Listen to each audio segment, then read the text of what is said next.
Check out carmarshal.com. The link is in the description. They help support us. Authorities say it was a bullet fired from a police officer's gun that led to the death of Hofstra University student Andrea Ribello. Let me start off by giving my most sincere and heartfelt condolences to the parents of Andrea and Jessica Ribello. It happened early Friday morning during a home invasion robbery at an off-campus house the 21-year-old shared with her twin sister and 2 others. Police went there after a 911 call from someone claiming the gunman had ordered them out of the house to get cash from an ATM. When police arrived, they say the suspect was holding a gun to Ribello's head. The officer eventually fired 8 rounds in total. 7 of those rounds struck our subject. 1 of those rounds struck the victim. Police say Andrea Ribello was shot in the head and died. Also killed was the suspect, identified by police as 30-year-old Dalton Smith, who they say had an extensive rap sheet and was wanted for jumping parole. Ribello was a junior at Hofstra University and was majoring in public relations. The news of her death is extremely hard for the people who knew her. She was really popular and everybody loved her. She was sweet. What an all-around nice young woman she was, and how she was looking forward to getting an education and going off to college and making something wonderful out of her life.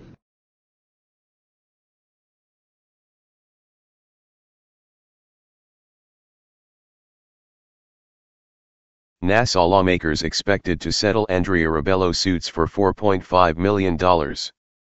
The family of a Hofstra University student killed in an off-campus 2013 police shooting has reached a tentative $4.5 million settlement with Nassau County over a pair of lawsuits, county officials said Saturday. The settlement is expected to be unanimously approved by lawmakers at Monday's full meeting of the Nassau legislature, the officials said. The county attorney's office briefed lawmakers on the agreement during a private executive session earlier this month. "We will most likely vote for it based on what's been presented," said Lauren Corcoran-Doolin, a spokeswoman for the legislature's Democratic minority. A spokesman for the Republican majority declined to comment on the proposed settlement. Andrea Ribello, 21, of Terrytown, was accidentally shot and killed in May 2013 by Nassau police officer Nicholas Budimlick as armed parolee Dalton Smith, 30, of Hempstead, used her as a human shield during a home invasion robbery. Budimlick, who remains on the force, also shot and killed Smith. The victim's twin sister, Jessica Ribello, also had been inside the house and made it out alive. In 2014, a Nassau District Attorney's Office review concluded Budimlick would not face criminal charges and that he had reasonably perceived threats of deadly force against himself and others and acted accordingly. Prosecutors found in their 11-month probe that Smith had ignored orders to drop his gun and threatened to kill Budimlick and Ribello, while alternately pointing his gun at each of them in the Uniondale rental home. The settlement, confirmed by legislative aides and attorneys, resolves both a wrongful death lawsuit filed against the county and its police force in 2014 and a federal civil rights suit filed last year against Nassau and the police department. The 2014 suit had been scheduled to go to trial next month in Mineola. The Ribello family has argued that police personnel, including 911 operators, were not properly trained for hostage situations. The federal suit contends police never attempted to engage Smith in hostage negotiations, except by yelling at him to drop his weapon.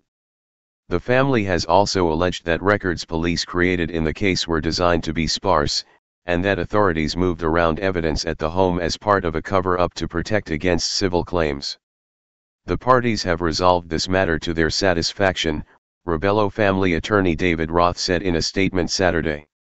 The Ribello family and a spokesman for County Attorney Carnell Foskey did not respond to requests for comment.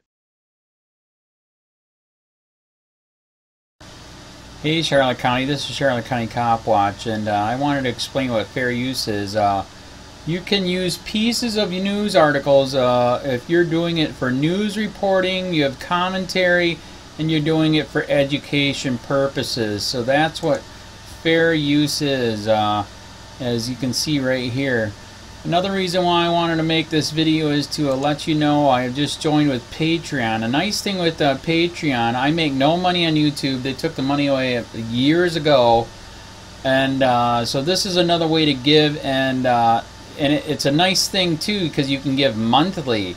You can give $1, $5, $10, whatever. I do 4 to 5 hours a day on trying to wake the sheep up on how corrupt it is and different ways that you can fight the corruption.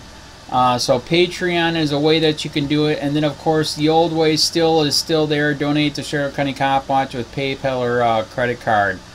So keep that in mind. 4 to 5 hours a day. I make no money, but the corruption happened to me and I'm sick of it, so I'm trying to wake people up. But my wife would love it if if we could get some help out there. There's 47,000 subscribers. Just think if each one of you subscribers just gave let's say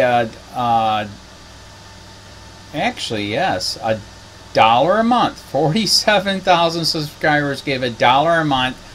That would be awesome. That's not going to happen. But anyways, that would be great if it did happen. But do the math in your head. Just think about it. Like I said, 4 to 5 hours a day. I get no money from YouTube. YouTube has gone nuts. You can't do anything anymore.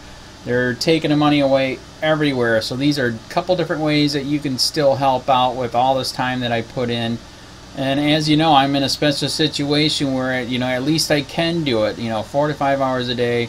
We have a cleaning company during the day. That's what allows me to do this, and we're debt free. So this is my hobby. I don't go fishing and all that other crap. I try to save the world. So help me out to make the wife happy, man. In fact, if you guys did give $1 a day, and there was 47,000 of you, and you did it, and each of you gave $1, and that was every month, oh my God, yes, I could quit. I could start suing them. Another idea too that we have is if I got some funds, we could actually contact everyone that has been ticketed and or arrested and put in jail and start sending them postcards to let them know we're here, and to see if everything went all right, and if it didn't, find out their story. So we could even do more investigations and more lawsuits. Lawsuits take money. So just think about that. 47,000 of you so far right now. $1 a day. $1 a month on Patreon, or $5 a month Patreon, 10, 20, whatever. Just do the math in your head, help out. This is a lot of work every single day. Thanks.